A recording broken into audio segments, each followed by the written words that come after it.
It's lights out and away we go. 227 metres down to turn one. Ricciardo and Vettel getting very close together. Ricciardo leads from Vettel, from Hamilton, from Raikkonen, Bottas, and Ocon just staying ahead of Fernando Alonso. Through Beau Rivage we go and rising up towards Casino Square. Kimi Raikkonen right behind Lewis Hamilton. Ricciardo pulling away from Sebastian Vettel. We're on board with Max Verstappen, who's already got past Grosjean and Magnussen right at the start. Perfect start from Ricciardo, moved over just to check the Ferrari up a little bit and then took his position nicely in the braking zone.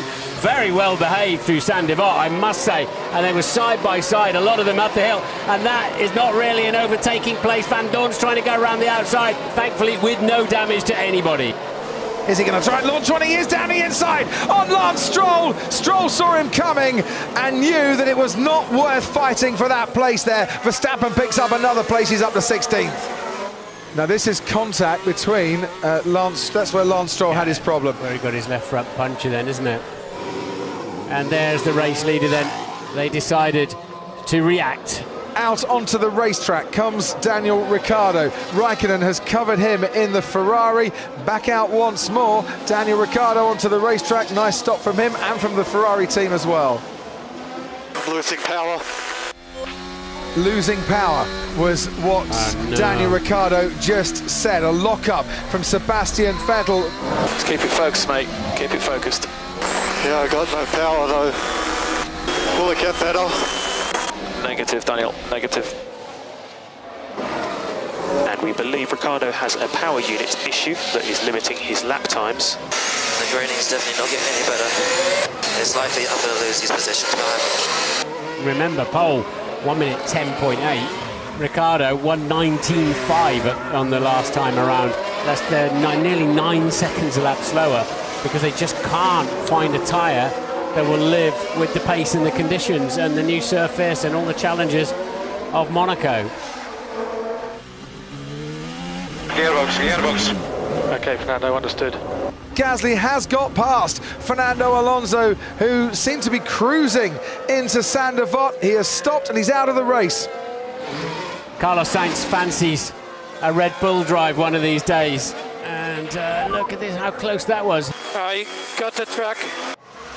Sainz will have to, in my view, Sainz will have to give that place over. Does Verstappen have another go here?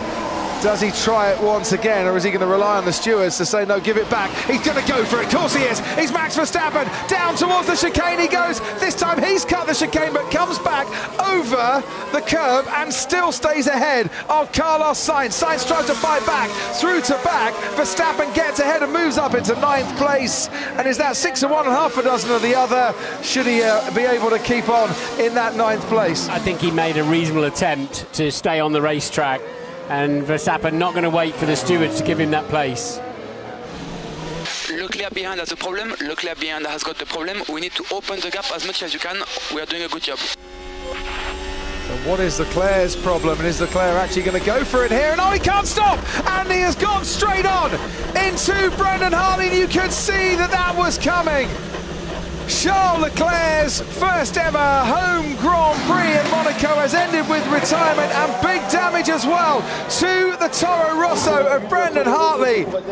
You did see his left front brake fail. As soon as he hit the brakes, puff of black carbon dust and brake failure then. It won't slow down. He did actually rub the barrier, but the problem came before that.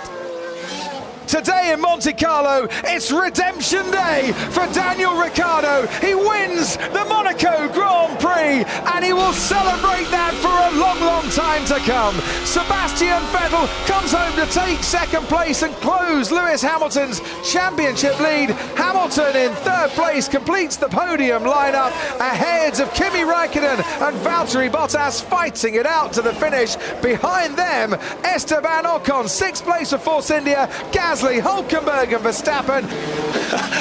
Absolutely amazing. I don't know how you did that, Daniel. Incredible. Holy tomorrow. Cheers, boys. Redemption. Didn't make it easy for you, mate. Oh, we didn't make it easy. And for Sebastian Vettel, he closes that championship lead of Lewis Hamilton's. Esteban Ocon with his second points finish of the season. Pierre Gasly with his second points finish of the season. Nico Hülkenberg and Carlos Sainz scoring twice for Renault. Fernando Alonso, we lost because of a gearbox. Charles Leclerc ran into the back of Brendan Hartley. They didn't see the checkered flag either. Williams struggled throughout this race. The championship lead cut down to 14 points. Ferrari close up in the Constructors' Championship as well. Ricciardo moves into third place in the Drivers' Championship and soaks up the champagne for a 7th Grand Prix victory and the most special so far. Vettel jumped the start there, didn't he?